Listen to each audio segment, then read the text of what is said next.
Command received. Activating.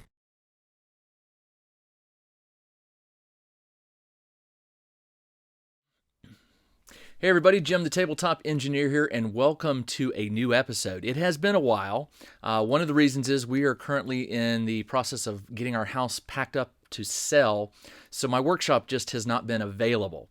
Right now I'm in my basement, so it doesn't look like my normal area that I work in, but I don't need my workshop for what I'm going to share with you today. As many of you know who follow me, you know I'm a big fan of a war game called Frostgrave.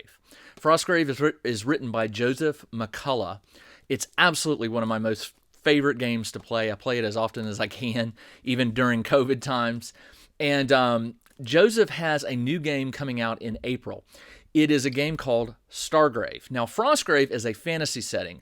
The player plays a wizard who has an apprentice and 8 soldiers. And you basically go out and you try to collect treasure and shoot the other guys and hopefully get their treasures and get off the board and survive. And there's a lot of videos on Frostgrave. I'm not going to go into why I love the game so much other than just it is such a fun game. So Stargrave is a science fiction war game by the same author, Joseph McCullough. And I have done some, I used to be a tech editor in a previous life. I've done a lot of editing. I've done a lot of writing of books. And so I do a lot of reviews for publishing companies here and there, and one of them is Osprey Games. And so I was given the chance to get an early look at the Stargrave rules. I sat down and read through the entire book. Let me show it to you. There it is, Stargrave. It's a pretty thick book. Now, in this video, what I'm going to do is I am going to do a comparison of Stargrave to Frostgrave. And when I say Frostgrave, I'm talking about 2nd edition. There was a recent upgrade to the Frostgrave rules to version 2.0, came out last year. The book is definitely thicker, as you can see. Came with 10 new scenarios, plus some rule up changes and upgrades. And it has been well received. I think everybody I've spoken to likes the changes that were made for Frostgrave 2.0. So what I want to do real quick, I say real quick, but this is not going to be a short video. What I want to do is I want to go over a comparison. I want to let you know about the similarities between these two games, and then I want to let you know the differences. And the reason for that is there have been comments I've seen online, on Facebook, on some discussion forums about, Stargrave, is it just a reskin of Frostgrave? And by reskin, what I mean is some people, when you say the word reskin in a gaming format, basically what you mean is you take all the rules and you just change the setting. You could change Frostgrave to a horror zombie setting, and all the rules are identical. It's just instead of a wizard, you might have a leader, and instead of an apprentice, you might have a second in command, things like that. With a reskin, there's typically not a major overhaul of the rules. It's just it's a rehash of the same thing, but with a different genre. So the question has been, is Stargrave just a reskin of Frostgrave? Now, the fast and easy answer, and I can tell you this is everything I state is my opinion, all right? But if somebody says to me, is Stargrave a reskin of Frostgrave? My answer to that is going to be no. And this video is going to explain my reasons. Now, there may be some people out there who take what I explain or take the rules when they come out, and they may argue that it is a reskinning. I'm not gonna argue.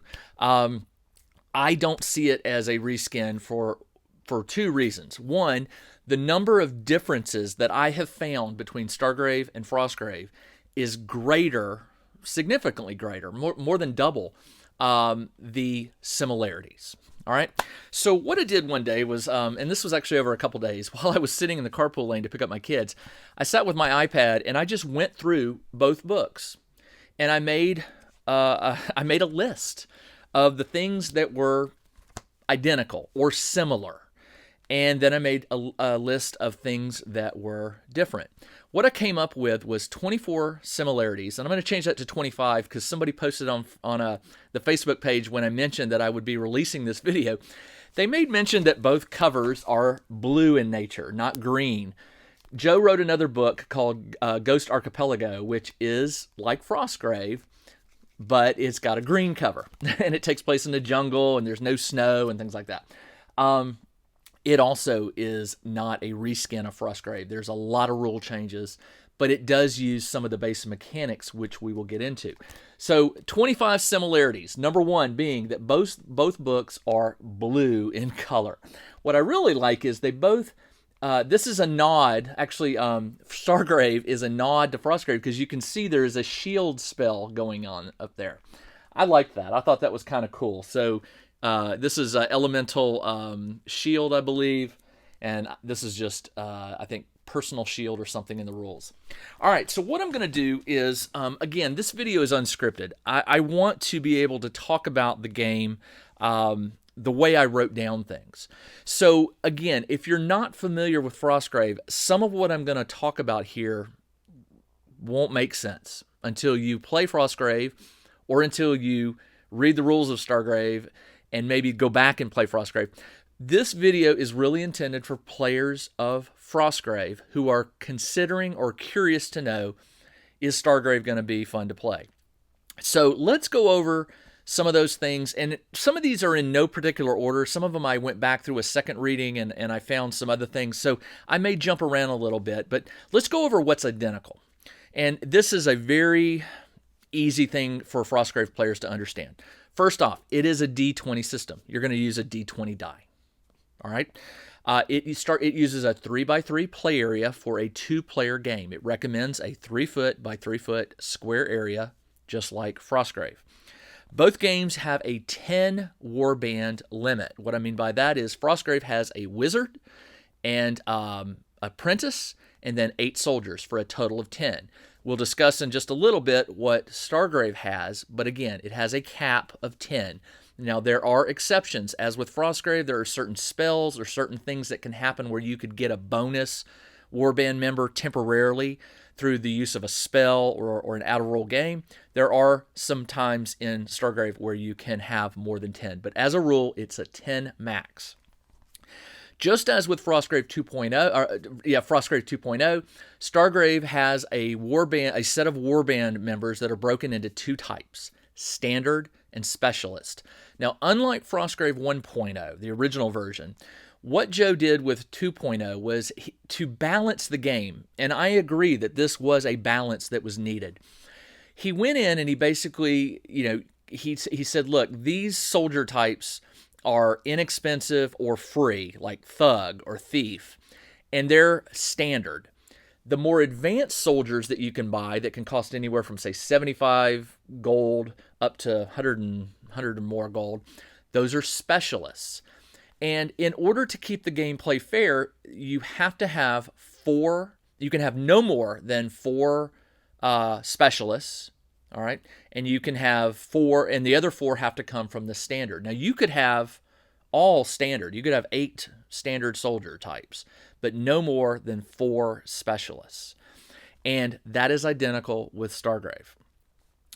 Now, with Stargrave, there are, we're talking about similarities again, okay? Figure facing, doesn't matter. Wherever a miniature is, it is assumed that they can see 360 degrees. There are 4 phases per turn. In Frostgrave, it goes wizard phase, apprentice phase, soldier phase, and creature phase. Now, that changes if you're playing solo rules, and we'll talk about that, but those are the 4 phases, and there are 4 identical phases in Stargrave. There is still group activation. Some people love it. Some people hate it. I like group activation. It's a good tactic. Group activation exists in Stargrave, and it is identical to the Frostgrave rules in terms of how many soldier types can move with the wizard, and also, the fact that they have to move first and then perform their second action, but they can all do their first action first, then their second action. Movement is the same. You are limited on your stat bar by your movement, but a second movement is half of that distance, and any extra movement beyond that is always half. Rough ground still exists. Forcing combat rules still exists. If you move a mini within, if there's a 1-inch gap or less near 2 minis, the enemy mini or the target mini can, sorry, my phone's going off like crazy. The target mini can be forced into combat. There is a new rule in 2.0 called Run For It. It exists in Stargrave. It's basically just a quick way for a soldier type or a wizard or apprentice or whatever to get away quick. It ignores rough terrain, but it is just a solid 3 inches run away, and it exists in Stargrave. Jumping, falling, and swimming rules are identical. Now, I say identical. The swimming rules are identical. They're shallow and deep for water type, but because there is different types of armor classification with Stargrave, the chart that comes with the swimming rules is slightly different. But what I mean by similarities is that there are rules for water. So there will be shallow and deep, and then there will be modifiers that affect a warband member, whether they're drowning or if they can maintain swimming. Let's see. The maximum combat bonus in Frostgrave 2.0 was capped at plus 10. So spells and magic items and all those benefits, they can only add plus 10 to your fight or your shoot or whatever. Maximum combat modifier is limited to plus 10. It's the same in Stargrave. Shooting into combat, that rule still exists. 50-50 shot. If you decide to shoot into combat, you have to declare it first, and then you roll a random, maybe a d20, 1 to 10 is the enemy, 11 to 20 is your own. You roll that first, and if it is yourself, you roll to see if you hit yourself, your own person, or what have you.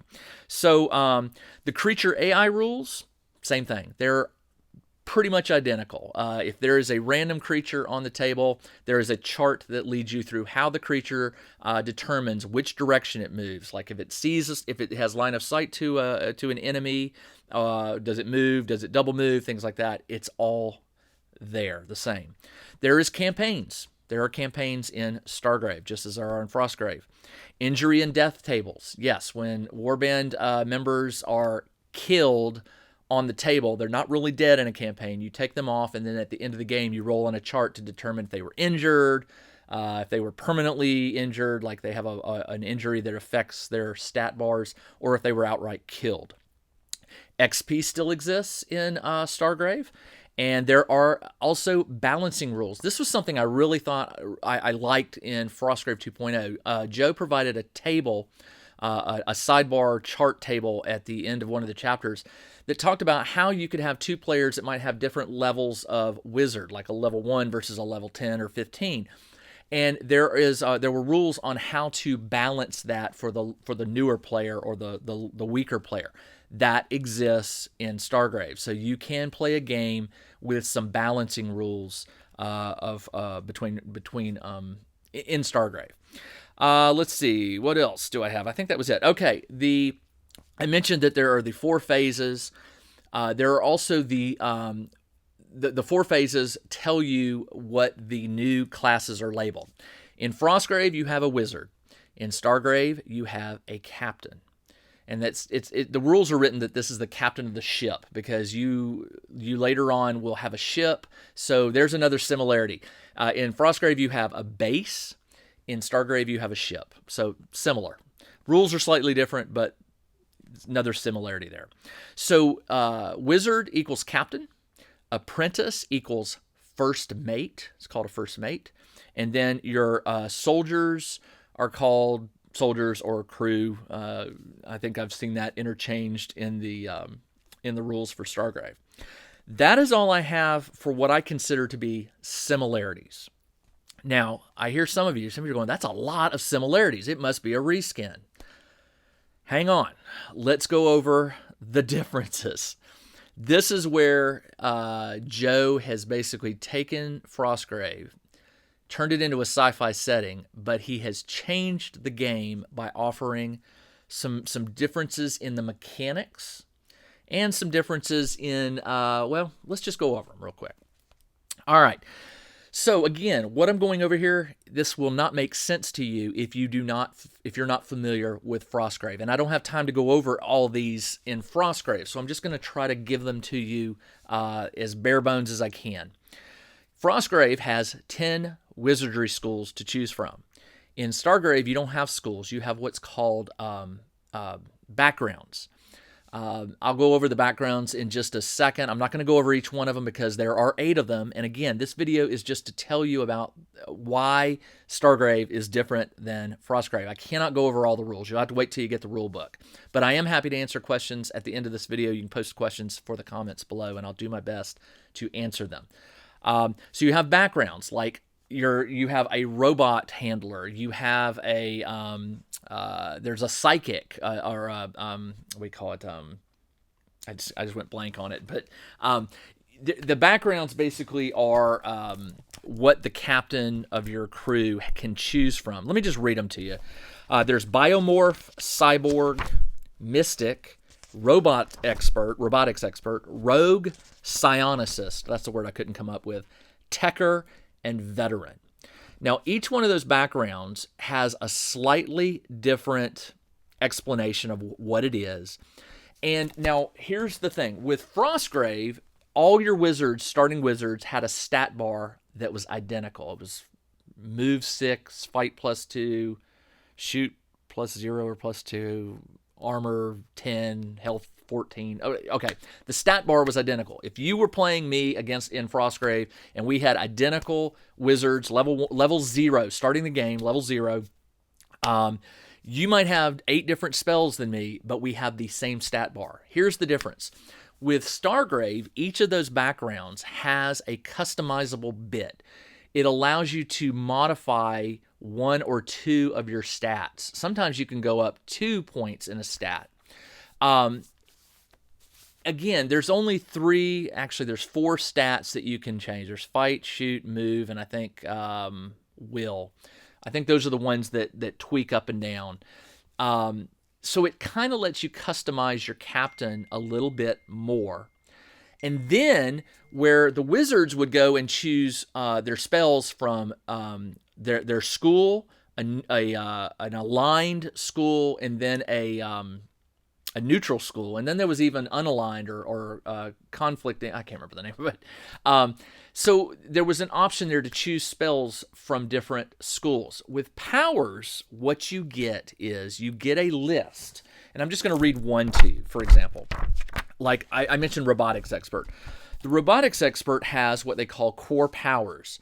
There are 1, 2, 3, 4, 5, 6, 7, 8. I think every background has 7 or 8 core powers. When you create your captain, you choose 3 or 4 of those. And I say 3 or 4 because that's not me not knowing. It is true. You choose 3 or 4. So with a starting captain gets to choose 5 powers.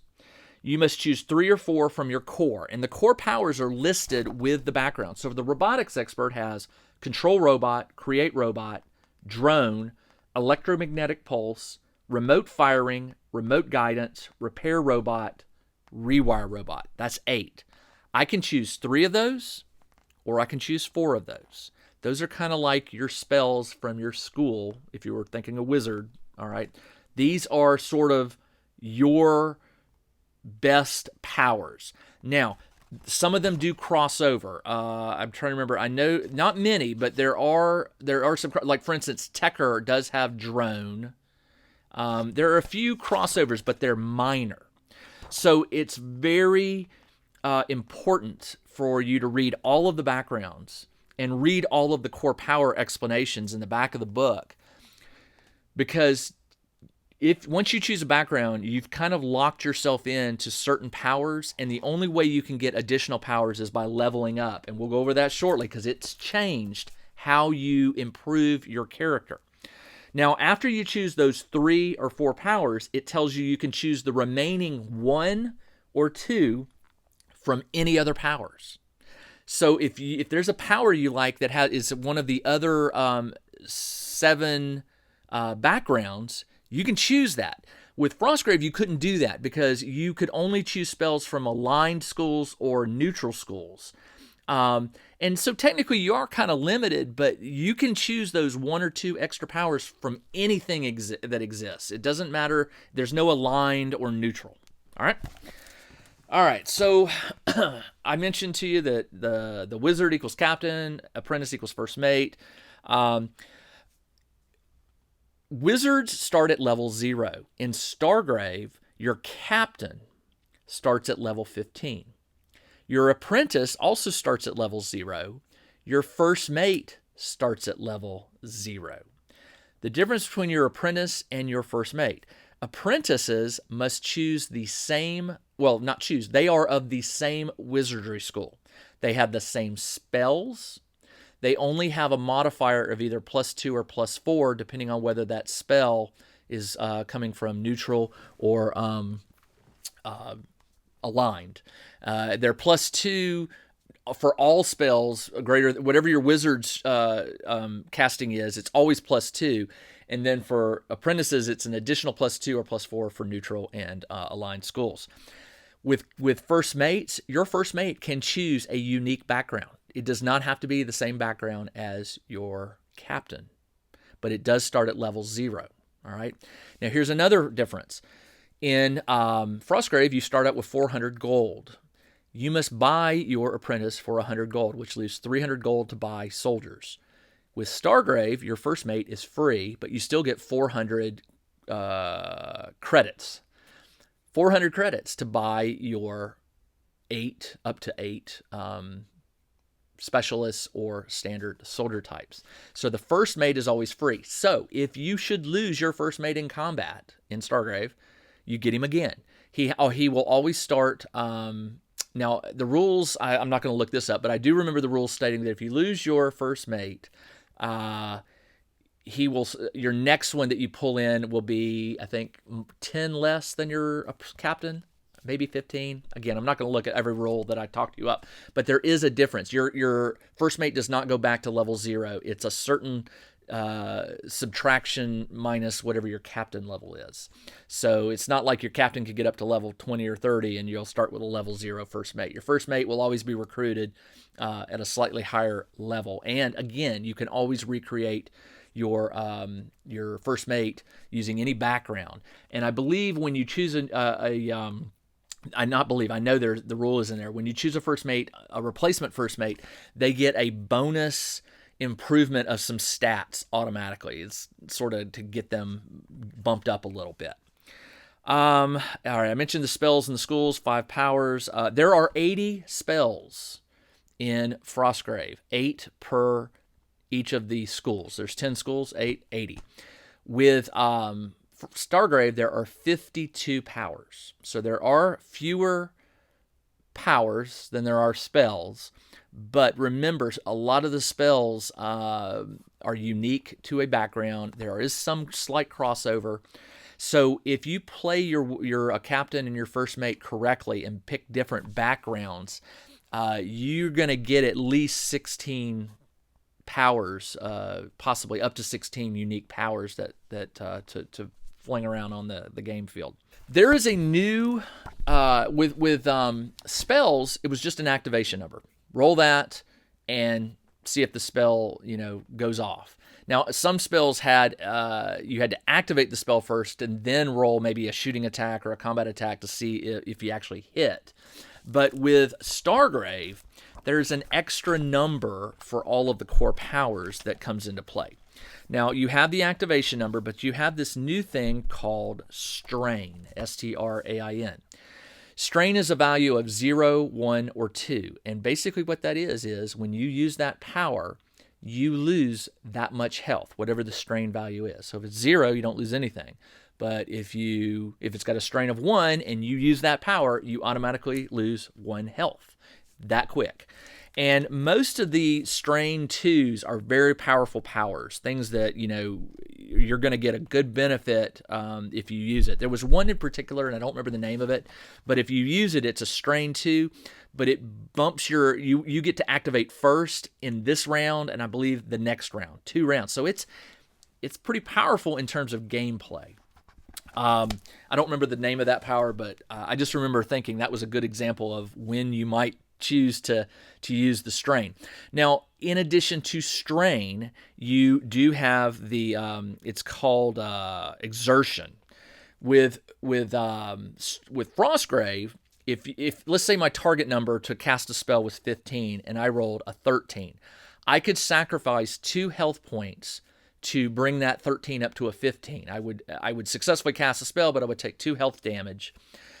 In Stargrave, that still exists, exertion. So not only do you have exertion for it's sort of like empowering your spell or empowering your power, you have strain. So technically, you got to be careful, because let's say you're rolling a power that has strain 2 and you fail it. Well, you still lose the 2 strain, whether it was successful or not.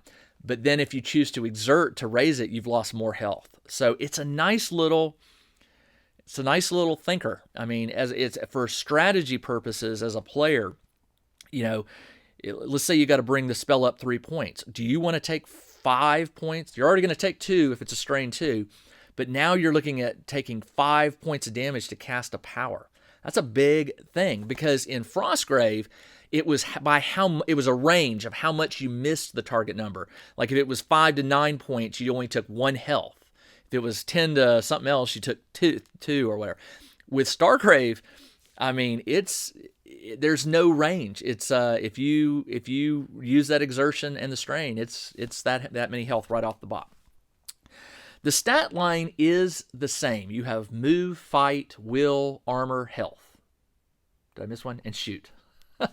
Stats line's the same. However, the starting values are different for your captain than they are for the wizard. It's not a 1-to-1 match. I'm trying to find that in my thing here. Okay, so with a Frostgrave wizard, you had move 6, fight 5, shoot. The cap. Take a step back. The cap has changed. With Frostgrave, the cap for fight is 5. With Stargrave, it's 6. Shoot was a cap of 5 in Frostgrave. It's now 6 in Stargrave. Will is the same. Both cap at 8. Health capped at 20 for Frostgrave. It caps at 25 for Stargrave. Let's see. What else do I have here? Stat line is the same. All right, so go back. The stat line is the same. It's for the captain and the wizard. It was like 6 plus 2 plus 2. Blah, blah, blah. You get it. Same thing. Wizard started out with 14 armor, 14 health, and 10 armor. In Stargrave, the captain starts out with 16 health and 9 armor. Slightly less armor, more health. Those are the only differences. All their stats were the same. Again, I mentioned start level 0 for a wizard, start level 15 for the captain. 400 gold, 400 credits. The app is 100. Yeah, the apprentice 100 gold. First mate's free. You have slots. Same thing. Captain has, I think, 5 slots. Wizard has 5 slots. There are some changes. There were some slight wording changes in slots. Like, for instance, certain things will not count against a slot if you find them in. Was it in combat? I just remember that slots is different. I made a note that slots is different. I didn't make a big note about how it's different. In Frostgrave, you have wizard, apprentice, and soldiers. You also have what are called constructs. There was light, heavy, medium, or something like that. Big, medium, large. In Stargrave, you have robots. However, robots cannot be equated to constructs, because you can have crew members, even a captain or a first mate, or all of them, they can be labeled as robots. And you have to specify that when you create or buy the character. The reason for that is there are certain things in the game, conditions or weapons or powers, that will affect robots, and there are some that will not affect robots. So you have to specify whether a crew member or a soldier or a first mate or a captain is a robot, because there are powers that can mess up a robot, and there are powers that can only benefit a robot. So you have to specify. Crits in Frostgrave, rolling a natural 20 or a natural 1 was an optional rule in Frostgrave. It's no longer an option. It is in the rules. Now, you could homebrew it and remove that if you like, but the critical miss and critical hit are no longer optional. They are part of the standard Stargrave rules. The maximum swimming mod for Frostgrave was a -5 modifier. With Stargrave, it's a -3. I won't go any more detail than that, other than it relates to armor. There is some massive armor in this game, but I seem to recall with Frostgrave, I made a note that it's the maximum is -5, the highest penalty is -5, and Stargrave is -3. The maximum armor that you can have in Stargrave is 14. I cannot remember if that exists in Frostgrave. I looked, and I was probably having a cloudy moment, but I could not recall, and I couldn't find it in the rules. Somebody can clarify in the comments. One person clarify, nobody else has to. Shooting mods. There were shooting mods. There's a table in there, like light cover, heavy cover, things like that. There are 2 new modifiers for shooting that need to be covered. One is stunned. In Stargrave, a warband member can become stunned.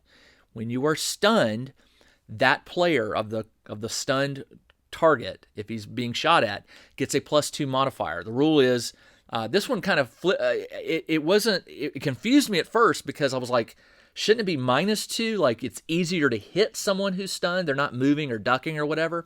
But later on, in I think it was maybe the power section, there was some wording that cleared it up.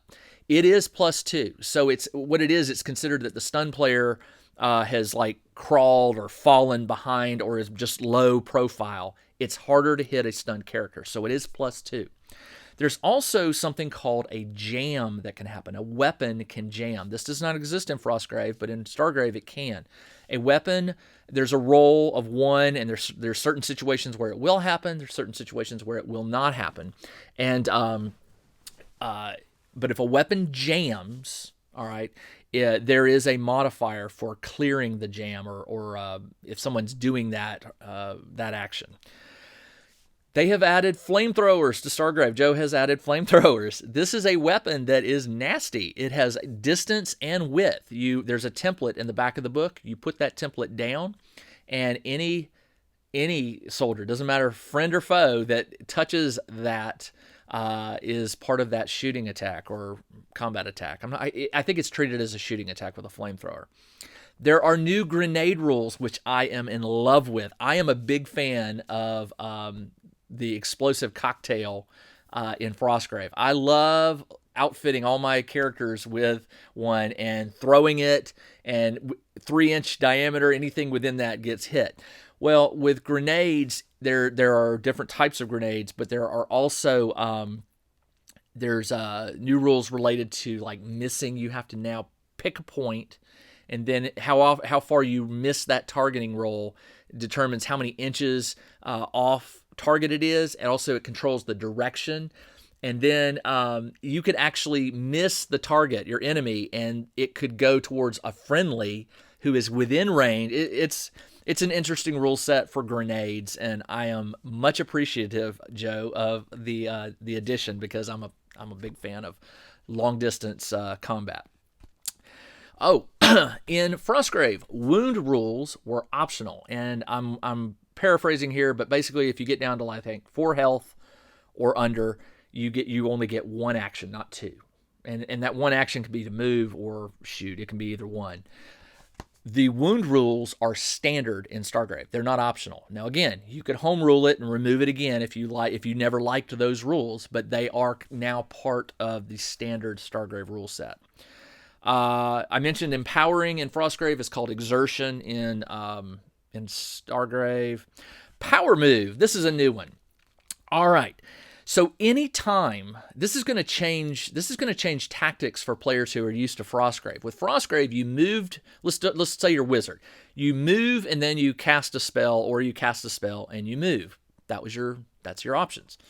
With your powers, there's called a power move. You can still move before or after you use the power. But if you use a power, whether you succeed or fail on using that power, whether you succeed or fail, okay, you get to do a power move, which is a bonus 3 inches of movement. So think of it as sort of a move and a half. If you did your full move of, say, 6 inches, and your half move of 3. It's a move and a half plus plus casting a power. So it's a nice little kick to your captain and your first mate, because they're the only ones that can use powers. They get to do what's called a power move. And there are some subtle, I'm not going to go over it, but there are some subtle extra little caveats related to power rules that you'll read when you get the rule set, but just know it exists. It's called the power move. I've got pages. All right, treasure tokens in Frostgrave. When you pick up a treasure token, a random creature appears, sometimes if you use that rule, and the treasure is yours. Get it off of the map, and you roll at the end to see what you have. In Stargrave, there are 2 types of loot. They're not called treasure tokens, they're called loot. There is data loot and physical loot. Physical loot is just like what it sounds like. It could be a weapon or armor, something that you find physical. The rules still do not allow you to implement it in-game. You have to get it off the table, and then in the next game you can use it. But physical and data loot all are locked on the game. It's like maybe they come in a locked, locker, or they come in a computer terminal or whatever. So they have to be unlocked before you can take them.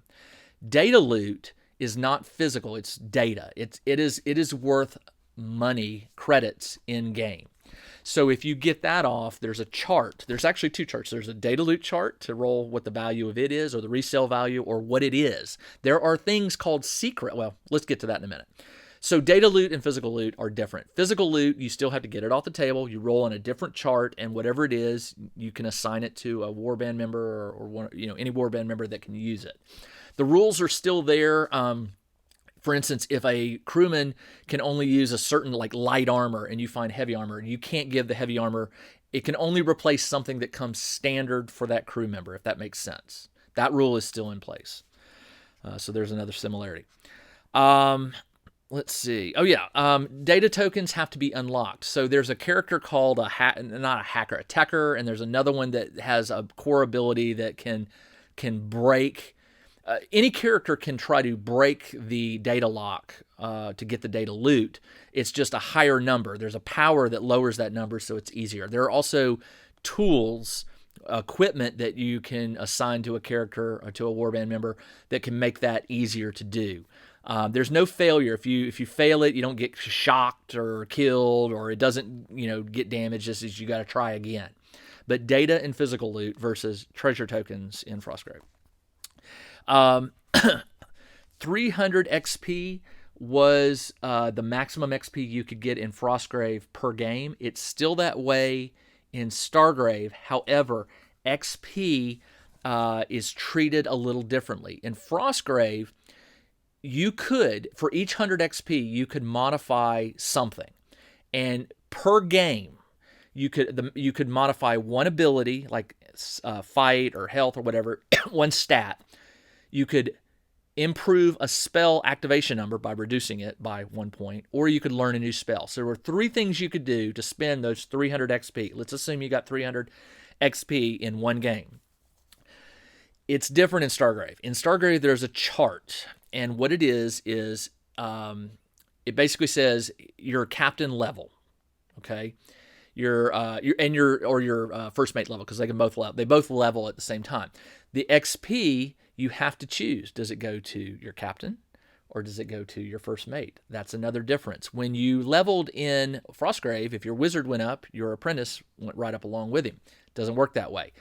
Also, your apprentice has to stay within a certain distance, level difference of your captain. I can't remember what the punishment is. If that doesn't happen, it's not that I think it's not that your captain can't level anymore. I can't recall. Just know that there's a difference. You have to level up your first mate at a certain rate to stay within a range of your captain. Just remember that. So, what can you do with those 300 XP? Well, the chart basically says levels. It goes by 5s, I think. So, like, if you're a level 1, 6, 11, whatever, you can do this, and it's like +1 to a stat bar attribute. And then there's another level which says if you're level 2, 7, 12, yeah, I think it goes by fives, could be wrong. Then you can improve a power. Okay. And then the next one is, I believe, you can gain a new power. The gain a new power one only happens twice on that table. The other ones happen more frequently. So when you get to a certain level, you really want to take a new power if you can, if you have the XP, or stop at that point and wait for the next game to get enough XP, because the option to gain a new power does not come very often. Like I said, it's in this table. It's a nice table. There are only 2 opportunities to do that before it resets, and then you got to start over again. There are some changes with how XP are rewarded at the end of a game. Now, with Frostgrave, just playing in a game, you got 40 XP. In Stargrave, it's 30. In Frostgrave, you didn't get any bonus XP if you lost a warband member. But in Stargrave, if at least one warband member drops to 0 health, you gain another 30 XP. But you only get that once. It's not 30 XP per dead or injured warband member. It's just if at least one, you get a bonus 30 XP. You got 40 XP for picking up a treasure token in Frostgrave. You only get 20 XP for getting either a data loot or a physical loot token. Okay, so if you get 2, you'll get that 40, but it takes both. To learn a new spell required you to find a grimoire in Frostgrave. Now, you could also buy a grimoire. It was like 500 gold, and then you could learn that new spell. But again, in Stargrave, you can only get a new power on that leveling chart. You can't buy it like you could in Frostgrave or find a grimoire. There is nothing compatible like finding something that gives you a new power. There was one master treasure table in Frostgrave. You rolled that and it told you whether you found gold, potions, scrolls, grimoires, or some combination. In Stargrave, there are 2 master tables. I told you, one's for data, one's physical. You roll on those and then they might direct you to another table for like weapons or armor or something like that.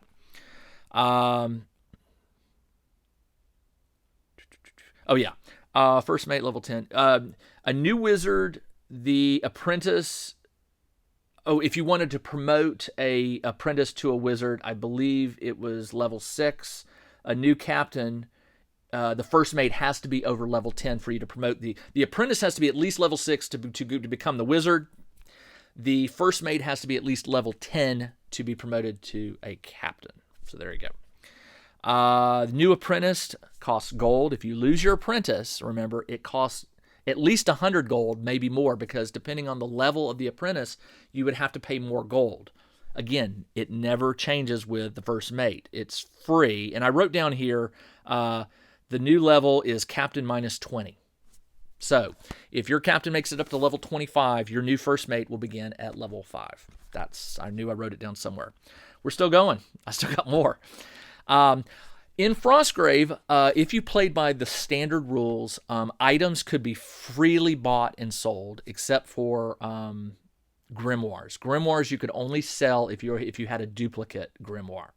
But if you wanted to buy a scroll of X at the end of the game, if you had the gold, you could buy it.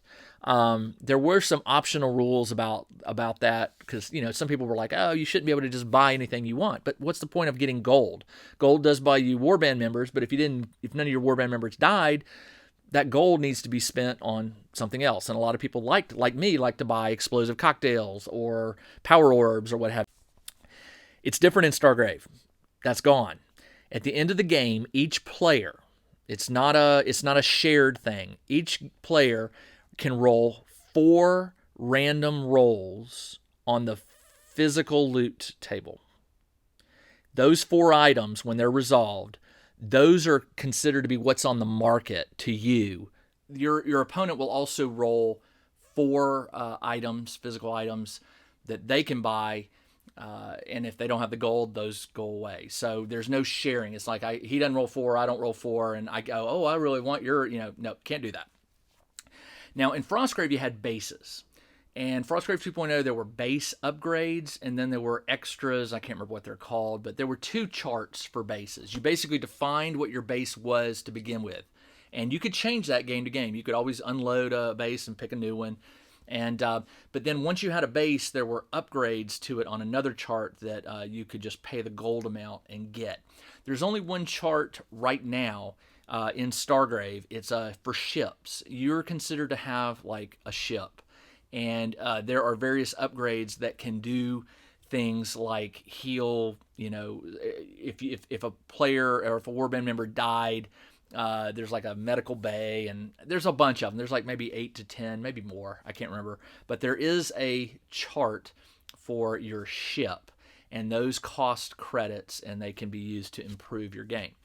Now, Frostgrave 2.0 book came with 20 scenarios. 10 of those were from the original Frostgrave 1.0 book, and then there are 10 new ones for a total of 20. The Stargrave book comes with 10 scenarios, not 20. There are 10. So if we ever get a Stargrave 2.0, Joe seems to have set a standard, and maybe there'll be 20 in that book. But right now there's just 10, and but that's plenty. And I have read all 10 scenarios, and they are fun, and they are different in terms of their locale. So for those of you who have been missing my terrain videos, they're coming. I've got a whole bunch of Stargrave related sci-fi terrain that's coming soon, and of course I'll be doing other terrain as well. But the book gives me those settings, and they are unique. So you won't. Now, granted, the rules do say if you don't, like for instance, if one's a starport and you don't have terrain that sort of makes a starport, the rules say change it. You can change it to a jungle. Change it to a Frostgrave setting. If you've got a lot of old fantasy style terrain, guess what? Star Wars. Think of it. It has all those old, ruins, the Jedi ruins and things like that. So you're not limited. You don't have to play it exactly as the scenarios describe. And the scenarios are somewhat open in allowing you to modify, what things are on the table. So, but 10 scenarios in all. There is a random creature chart in Frostgrave for determining a random creature that shows up on the board, or creatures. I just played a Frostgrave game last week, and 4 large rats killed my apprentice. 4 of them just attacked and just wiped them out, and that was not fun. Stargrave, you have 2 random charts. One is for creatures, that is animals or aliens that are considered wild, and there are. Let me jump ahead and I'll jump back. In Frostgrave, there are 27 creatures listed: ice toad, zombie, vampire, werewolf, those kind of things. In Stargrave, there are 22 creatures, so there are fewer creatures. All right, but here's something I need you to remember. With those 22, those are broken up.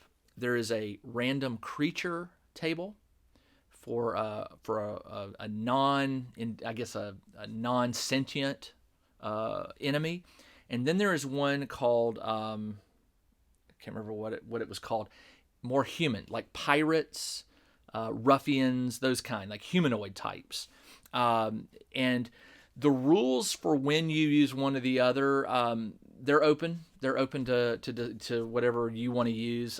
There are rules like in Frostgrave where I think if you grab a data token, you roll on this table, or you can choose to roll. A scenario might tell you to roll on a chart for a certain encounter. So just keep in mind 2 random creature charts. One is for like animals type creatures, and the other is for humanoids. Now that reminds me to say one thing. In the rules, it never, just like in Frostgrave, you could have a dwarf warband. I have a goblin one. I have a snake man warband that I use. You do not, there are not race-related modifiers for the stats. Like if I have a lizard man barbarian, his stat bar is the same as like a goblin barbarian. It might not make sense, but it is what it is. It's a war game. So in Stargrave, a lot of people have said, well, what miniatures am I limited to? Can I use them from Infinity Corvus? Can I use them from Warhammer? Yes, as long as they are not even you could use fantasy ones. It doesn't matter. The rules are a miniature should represent a soldier type, and you don't even have to have it matched weapon. Like if as long as on your notes somewhere, your roster sheet, it says that character, that little goblin is my techer or whatever, and some way to identify what weapon. The weapons should be written on the sheet. He's carrying a dagger on the miniature, but he's got a laser, rifle in the game. The rules don't state that what your miniature is holding is what they have. That said, most players try to pick something that's thematic. So your miniatures, whatever they are, if they're science fiction-y, they're going to work just fine. I mentioned that you declare whether a character is a robot or not. So if you have robots, you want to have an all-robot warband, you can do that. And you just specify on the roster sheet that these are robots. And like I do, I have the bases on my miniatures are painted a different color around the rim, and I use that color on my roster to specify what's like an archer, what's a barbarian, things like that. And so in Stargrave, I can use whatever miniatures I want. I just have to make sure that my opponent knows which miniature corresponds to, captain, first mate, and soldier types. So I hope that makes sense. You are not limited to any particular miniature. I mean, the game does recommend 25 to 28 millimeters. Millimeters. I have seen people use very large miniatures. I've seen Lego minis used in Frostgrave. It's really whatever you and your opponent can come to an agreement on. So there you go. 29 creature traits in Frostgrave. That's like if they, I don't even remember some of them. They're things that that can affect gameplay. For example, the creatures. There's aquatic, construct, demon, flying, horns. These are modifiers that you read that can change the game. In Stargrave, there are 32 of them. So there's more of them. There's more variability in the creature types and the humanoid types. more of these modifiers. Some of them relate to your own warband members. There are warband members who have certain traits that you'll have to go back and reference in these traits things to see what it is.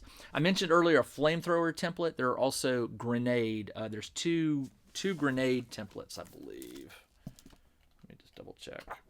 The reason I'm not showing this to you is I don't want to get in trouble with Osprey. I believe right now I cannot show you. I can show you the cover. Where is that template? There are two templates related to grenades. One is smoke. One is explosive in nature. So the smoke template is bigger than the explosive one. Just FYI. That concludes all my notes. So I hope you have enough to decide on your own whether you see Stargrave as a reskin of Frostgrave or not. For me, the mechanics have been changed enough that it is not Frostgrave in space. Sure, it uses D20s. There's a stat bar that's very similar for your main characters. Instead of spells, you have powers.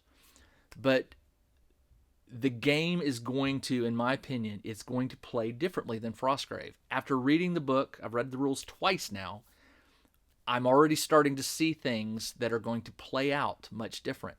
Not every spell that you like in Frostgrave has a similar power in Stargrave. There are some, there's a shield. There's a shield one that's similar. There, for those of you who love Leap, there's something like Leap. I don't think it's as powerful as Leap. Actually, there's two types in Stargrave. There's one that can move you away from your character, and there's one that can move you closer. I don't remember the names, but I do remember noting that it was sort of split. There was two types of leap in Stargrave, but they behave differently and they have different effects. One, you can get injured, the other one you cannot, and I don't remember which is which. I guess ultimately what it comes down to is there are going to be people who say it's a reskin, and they may have a valid point. They may see Stargrave as a reskin of Frostgrave. I don't necessarily see that as a bad thing. I love Frostgrave. I like science fiction. I like sci-fi war games. So the fact that Joe has taken what he knows best from Ghost Archipelago and Frostgrave, he knows what people find fun. A lot of people don't like the D20, but guess what? That's it. That's what Frostgrave is. It's a D20 game. It's very, swingy in your rolls. You could have a level 0 first mate roll a crit and take out a level 30 captain. That's the name of the game. But that's where strategy and tactics come into play, and experience with just playing the game more. I still make frequent mistakes in Frostgrave. I'm really looking forward to learning some new strategies and things with Stargrave. I don't have much else to tell you, and this is going to be sort of a long. I know this is going to be a long video, so I don't want to ramble much longer, other than to tell you that if you are a Frostgrave fan and you like science fiction, you should definitely check out the rulebook. I know it will be available in print and PDF, so if you don't want the print copy, I believe you'll be able to buy the PDF copy. Did I say that right? Yeah. I am looking forward to playing this game. I really, really have been excited about it since I first heard about it. It's been well over a year since I've heard about this game and been waiting and waiting and waiting.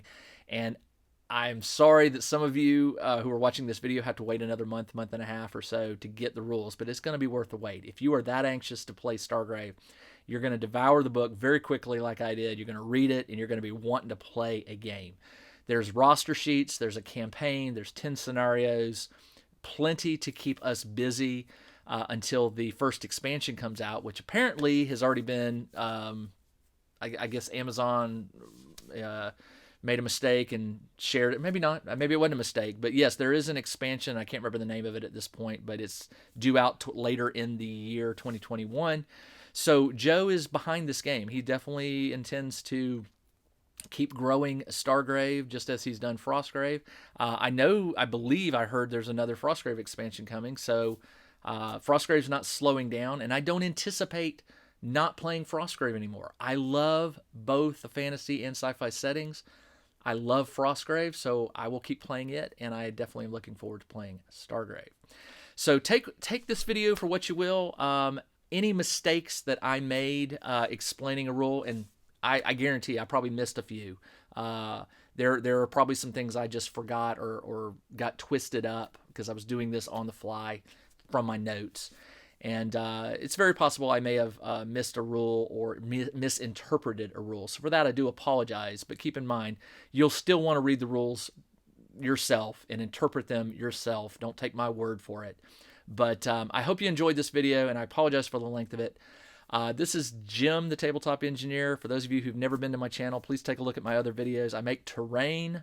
I do a lot of weird stuff for my gaming hobby, and I'm looking forward to making terrain for Stargrave as well as Frostgrave and other games I play. So I welcome you to join the channel and subscribe, and you'll get notified when hit the little bell, and you'll get notified when I put out new videos.